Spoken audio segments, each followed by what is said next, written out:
Write your obituary. Those are the words my mentor once told me, and to say the least, I was quite shocked. That is until I understood the essence of having a good name.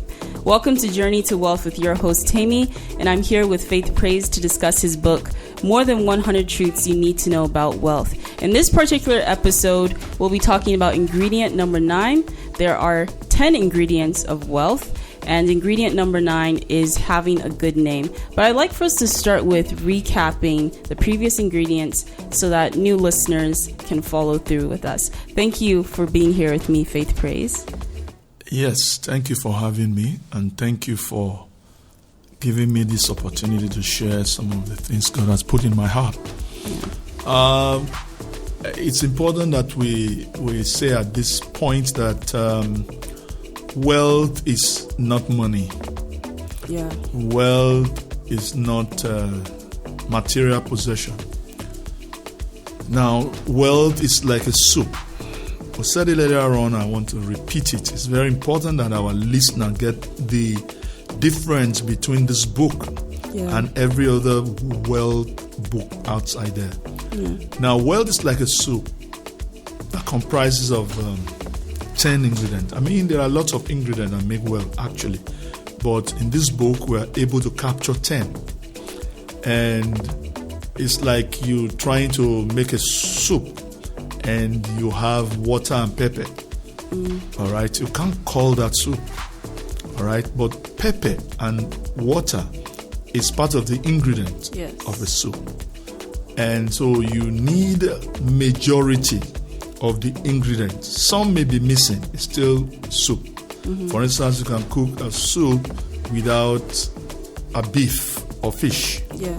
All right? You can cook a soup without salt. You can cook a soup without oil. So also wealth. All right? So the majority must be present. So among these 10, we have discussed faith in God. And it's easy for people to say, I have faith in God. And the first question is, which God? Because there are a lot of gods. In fact, the only one true God, the immortal, the invisible, the Holy One, said there are other gods. We have discussed in the earlier episode where God told the Israelites that you should not serve their God, that you should not bow down. In fact, you should burn them. All right, God acknowledged that there are other gods. So, how do you know the true living God? How do you know the God that you're serving? The scripture says that they that worship them are like them. If you see your nature, the way you behave, what determines how you think, the direction of your thoughts, are you filled with the worldly thoughts? And we all know that Satan is the king of this world. So if you are filled with worldly thoughts, the Bible says you are satanic, according to the book of Matthew 16. It said you are satanic if your mind is filled with the worldly things. All right, that tells you the God you serve. Though you can attend church, your name may be Simeon or Samuel, and who tells you what makes you feel right when you behave? That's your God. Is it the people? Is it what you have seen growing up? All these things determine the God you serve. But the faith in God that we are talking about is God that made the heaven and the earth. God of the universe. All powerful, invisible, immortal, holy God. Yeah. Yeah. So that is ingredients number 1 of wealth, faith in God. Know the one true God. And also, if your God may not be the one true God at this point, you can know that through your nature, your behavior, the way that you think, and so on. So that's what we can take out of that first ingredient. Again, if you haven't watched that, information will be down below. The second ingredient is strategic relationships. Yeah. The word strategic means important. And in the context of wealth, we are talking about which relationship is important to you, to your wealthy place. You have a wealthy place. You have a goal. You have a vision. You know, if health is wealth, which relationship helps you get that? And so that will be strategic to you. And you in turn have something to offer. We are not talking about a parasitic relationship. We're talking about symbiotic. You have something to give. It may not be money. So you can identify a strategic relationship. This guy, this person is very, very important. It's pivotal towards my journey. And then move towards the person and then make sure you are not just taking and sucking without giving something. Because he too is going somewhere. So, yeah, that's about strategic relationship. Yeah, as you're speaking on that, I just realized that a strategy is only relevant when you have a goal. Yes. Because I'm thinking, the picture that came to my mind is war, like military. They have to strategize and say, this is where we should put this person, this is where we need to use this weapon and all of that, because they have a goal to defeat their enemy. Yeah. So again, in relationships, if you don't have a goal, anything you works don't know for how you. Create relationship. Any person can work for you. Exactly. You can build any kind of value Yeah. because you have no goal. Yeah. And you can look for any kind of value Yeah. because you have no goal. Yeah, very important. Yes. So that is the second ingredient of wealth, strategic relationships, a symbiotic relationship where both offering value to one another. Yeah. The third ingredient is money. Money. Yes, money. We can see money through the eyes of this book. Money can be currency, the paper money that we all know. Of course. And money can be seen as the innate gift that God has blessed everyone with, so that nobody complains, well, I'm created poor. No. We all came to this world with wealth. God has done his part. It's left for us to do our part. And when we do our part, we see the manifestation of this wealth. So when you see money as paper currency, you tend to the evidence of being poor is pursuing paper currency. Yes. You are poor because you do not understand who you are and what you have. All right. So because you lack that understanding and knowledge, and the indoctrination caused with many years we spent in school, we make us pursue paper currency instead of pursuing the real money that God has blessed us with. Talent is money. You know, in artists, in musicians, and so many like that, than pursuing only paper currency. If you don't know who you are and what you have, the only option you have is to pursue paper currency, which is the evidence of poverty. So money does not start and end in paper currency. It's created by man and is always in fault from time to time. We don't want to go into details because we've said so much about it in the earlier episode, and also encourage you to get this book. Yes. So money is, there are two types of money. There is currency, paper currency. We're very familiar with that one because we're raised to basically chase after that our entire lives. And then secondly, the one that is not so familiar is what is inside of us, our talents, our gifts that can be exchanged for other things. So that is the third ingredient of wealth, which is money. Again, all of these ingredients that we are describing, we've already discussed them in previous episodes, so you can check those out to get the details on what they actually mean. The fourth ingredient is material possessions. Yeah, material possession is very important, very, very important, and it's important that we get that as well. We need house to stay, we need cars to move around, we need machine to work in our factories or industries. They are very, very important. And So it's very important that we see money as a seed. Start to invest in material possession, in good asset like houses, cars that you can use for business, machineries that you can use for your business. And so it's very important that material things is part of ingredient for wealth. Yes. And the highlight there is currency is a seed for investment or to get assets.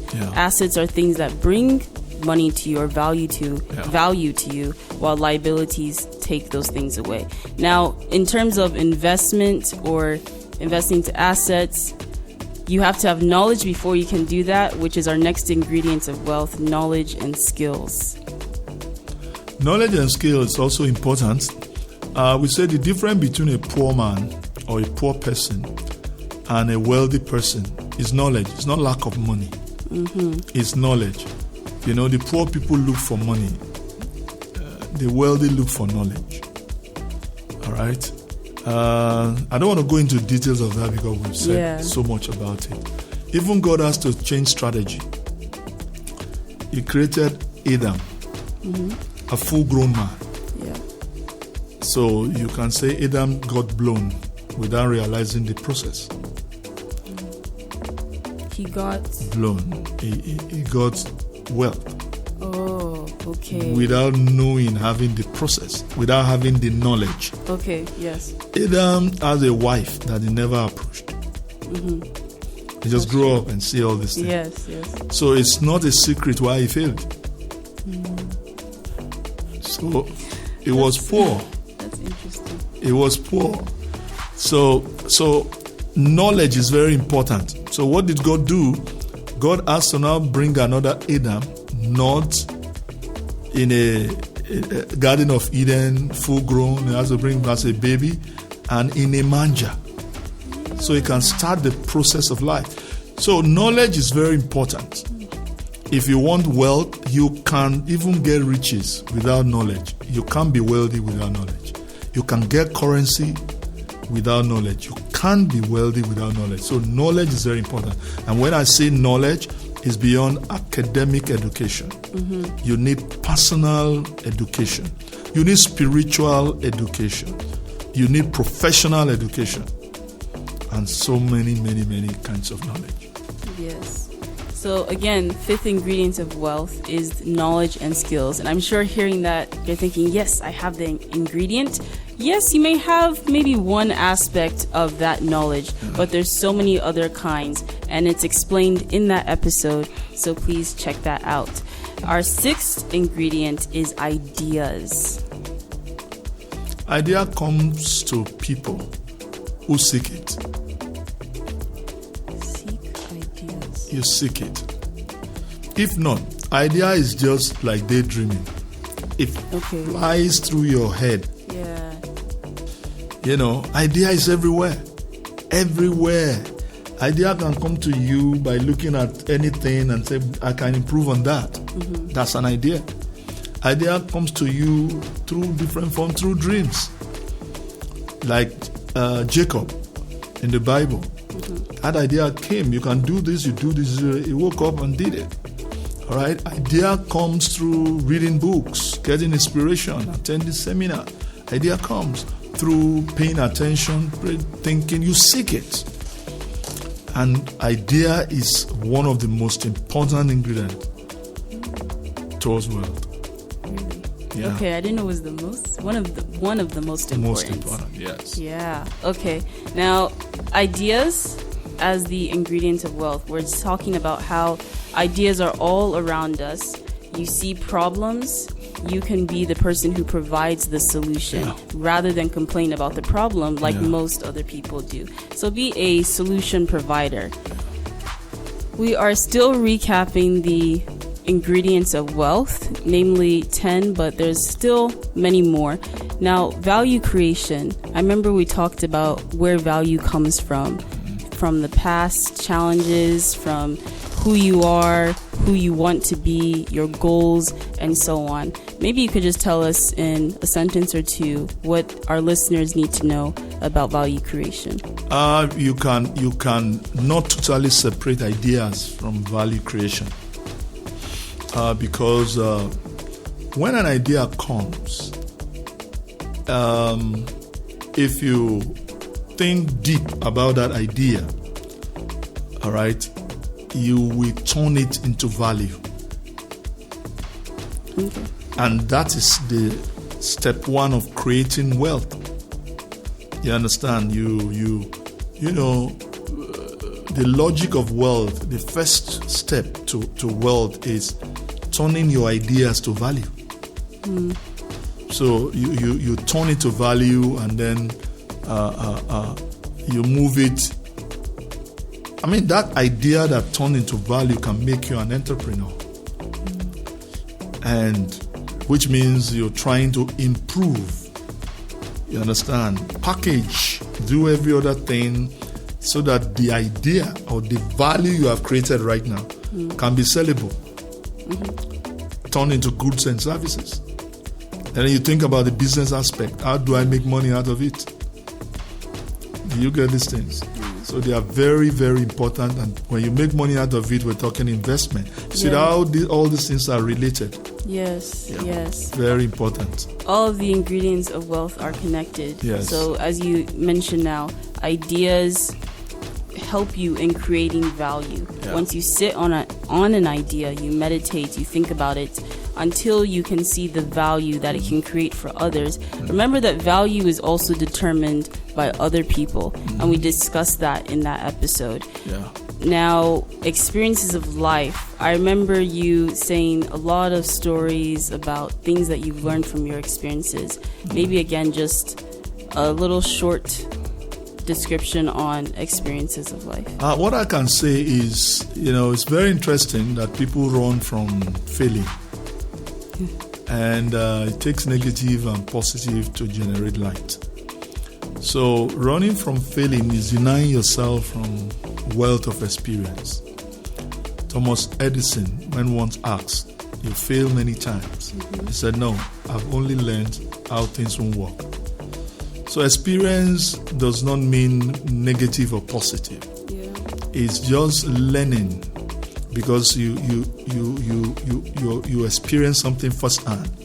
The emotions that something left you with, the knowledge, the understanding, it may be painful to you when you're learning those things, so by the time you're telling others to avoid such pain, how sweet it would be, and such stories can make you well.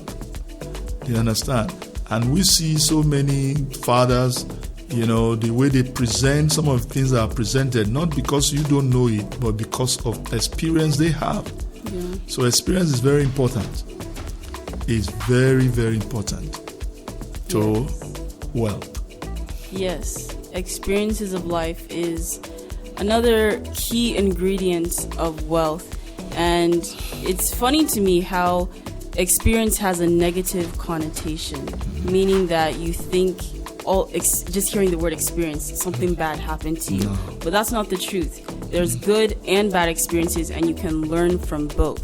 Learning from the good things that happen to you in order to push you further, as well as learning from those bad experiences as well. And now we come to the heart of today's episode, which is a good name.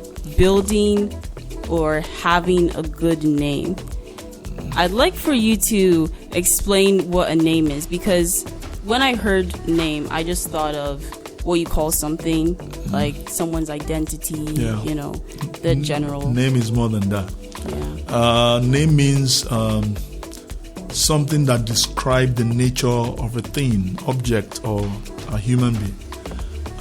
Name describes the characteristics and the capacity or what something can do, or functionality, how it can perform, what it can do. So when I say a car, it creates some pictures and images in your head, and you quickly know the functionality of that. Yes. Oh, a car.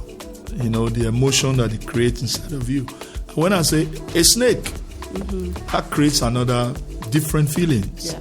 So that tells you that the name did not only differentiate an object from an object, a human from a human, a boy from a girl, but describe their nature, describe their capacity, their functionality. So when you say good name, we're talking about a positive nature that people have felt, a capacity that has been released toward helping others. And that's what we mean by good name. And one should start to build a good name from the day you make up your mind to be wealthy. Because I've had, as I said in the book, I've had people say, I don't have money, I want to start a business. Yeah. But good name is a capital if you know how to use it. That's another thing. To have something, to know how to use it is another thing. That's why mentorship, mentoring, knowledge comes in. Understand? So I said the story in the book that I once sent one of my assistants to the bank with a check unsigned. And to my shock, he was giving the money and the check back, which I have to sign and return. That's a good name. It's very important that you have that in business. Now, you just said something that you can have something, but you don't know how to use it. Yeah. And I'm thinking you can have a good name and not know how to use it. Yes, of course. How is that possible? Oh, it's possible. Everything is knowledge. Okay. Just like you are wealthy and you do not know. Okay. Yes. People, for instance, you don't know how much your kidney is worth in the market. I didn't say go sell it. Yes, of course. Now I'm just saying those natural things to just tell you, you have talent that you never thought of. You have gift. Because the world had told you it's only through your schooling and certificate you will be rich. And that's everybody now pursuing that single road. And that's why we have so many poor people right now in the whole universe. Yes. And again, school is limiting you to that first type of money, which is currency. Paper currency. And as you are pursuing currency or only fixated on currency, there's no focus on how do I build my character? What kind of relationships do I have? When people hear my name, what do they think? No one's thinking about having a good name. So you can suspect there's a spirit behind paper currency that is not from true God. Yes. Remember the scripture that we've been speaking about, Deuteronomy 8:18. Yeah. Remember the Lord your God, for it is He who has given you the power to make wealth so that it can confirm the covenant that is sworn to your father. The aim of the enemy indoctrinating you and focusing through education is to make you remember your God. Forget your God. Yeah. You won't know. Think of the structure of the work you do through certificates. It takes warfare to remember your God. Yes. But if you understand the other money that God has created, it needs you back to God. And that's one of the reasons why this book is written. To bring us back to God. And nothing should take us away. Not money. Yes, of course. And I'm just thinking as well, still on this pursuit of currency, because I think it ties into having a good name. Now, when you're fixated on, I have to get currency, let's say in the workplace, I want to be the one that's promoted, that can lead to you affecting unhealthy competition. Yes, unhealthy competition, that's the word, where you start to maybe sabotage other people in order for you to get to that position. And you don't see the impact of this in the future, because in your old age, no one will want to be around you. In pursuit of currency, character may be far, may be too far to be considered. Some consider it, but many don't. Yes. You can hear how many people use their family for money. And in the field of money, no emotion. Yeah, it's true. Yeah. And the question just comes like, what kind of legacy do I want to leave? What do I want people to say about me? And I introduced this episode with talking about writing your obituary. That what do people know about, or what do I want people to say about me? And I start deliberately building that right now. And I want to bring up this point on heritage versus inheritance, because you've mentioned this in your Journey to Wealth workshop. Information on that below. It's a wonderful and insightful workshop that basically breaks down true wealth. Note that I said true wealth and not wealth. There's a difference there. You talked about how you should give heritage to your children or to, let's say, people around before you give them inheritance. What does that word heritage mean? Heritage means like culture or ways or character built by one and to be passed down to the children or children's children. And when you successfully pass that, then the inheritance can sit on a good landing pad. The mentality that creates the wealth should be passed down to the next generation. That's heritage. That's heritage. And once that heritage creates the landing pad, then the inheritance find a good place to sit. And then the inheritance can be taken by the children or children's children as a seed to be multiplied towards their own children. It's very important that is built first before giving them inheritance. All right, I would like to read some of these key points from my findings about heritage. Heritage refers to something passed down from generation to generation, often including traditions, culture, and blessings from God. It emphasizes identity, legacy, and spiritual blessing. Represent a broader sense of cultural tradition, value, and history passed down through generation. In the Bible, it describes the identity and belonging of God's people, including their relationship with Him. Heritage can include both positive and negative aspects of a family or community. That's a great definition. Yeah. Now, you're passing down culture, which I understand culture to be a way of life. Yes. You mentioned earlier you're passing down mentalities. Yes. How do you go about that? Because I'm thinking culture is a way of life, right? Yeah. So your children are raised in your home, they're seeing what you do. Yeah. Is it just that? Like, how do you... No, the Bible says that tithe upon the forehead. Write it down. Tell them why you are sitting. Tell them why you are standing, why you are walking. But the enemy, not fully successful, but is succeeding in separating our children from us. How? Through education. Oh, yes. And you see, we're dealing with that. Remember. Yes. Remember. So how do you pass it down? You have to mentor your children. Don't give your children for others to mentor. School cannot mentor your children for you.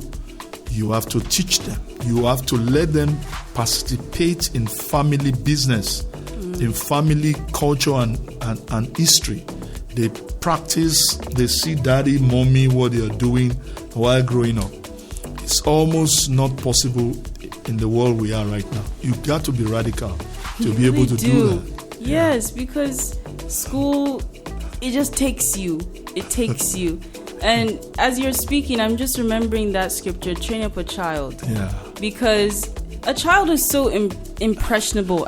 The mentorship, the teaching of your children has to be close. It has to be deliberate and consciously done. It can't just be, you go to school, come back, okay, why are you doing that? Da, da, da. Like just correcting and not actually putting something inside. Yeah. That's wow.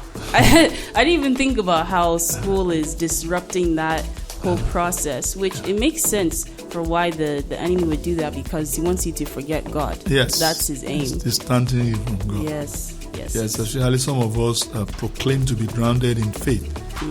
Cross-check your faith with your children's faith, because you want the best school for them. You want best education for them. Cross-check their faith and your faith. Yeah. So we have to cross-check our own mind, what we're looking for. Yes. Yeah. Which is almost taking us back to that first ingredient, faith in God. Faith in God, yeah. Who is your God? Yeah. Are you serving the God of education? The God of, I don't know. Well, it's God of mammon, actually. I don't know. But I don't want to go into trouble now. Yeah, but it's something to consider, actually, because it's affecting a lot of things, and it's determining what you're passing down to your children. Yeah. That is good name, having a good name, being able to pass down culture, tradition, ways of thinking to your children or your further generations. Yeah. And it's also that question again, what do people know about me? When people hear my name, what do they think? What impression have I made in their lives? Yeah. That's something that we all need to think about. Thank you, Faith Praiz, for sharing that with us, and also giving us that recap on ingredients 1 through 8. It's been great. It's been great. We're talking about more than 100 truths you need to know about wealth, written by Faith Praiz. If you haven't gotten the book, information is down below. You need to read this. And I'll say, don't just read it. Make sure that you study it as well, because it's more than what you are seeing on the paper. It's more than just the words. This has been Journey to Wealth with your host, Temi. Thank you always for listening in and getting these insights on true wealth. Look forward to seeing you in our next episode.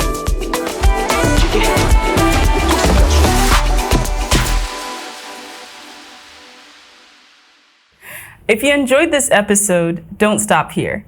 Check out these 2 videos for more insights. And don't forget to like, subscribe, and turn on your notifications so you never miss an episode.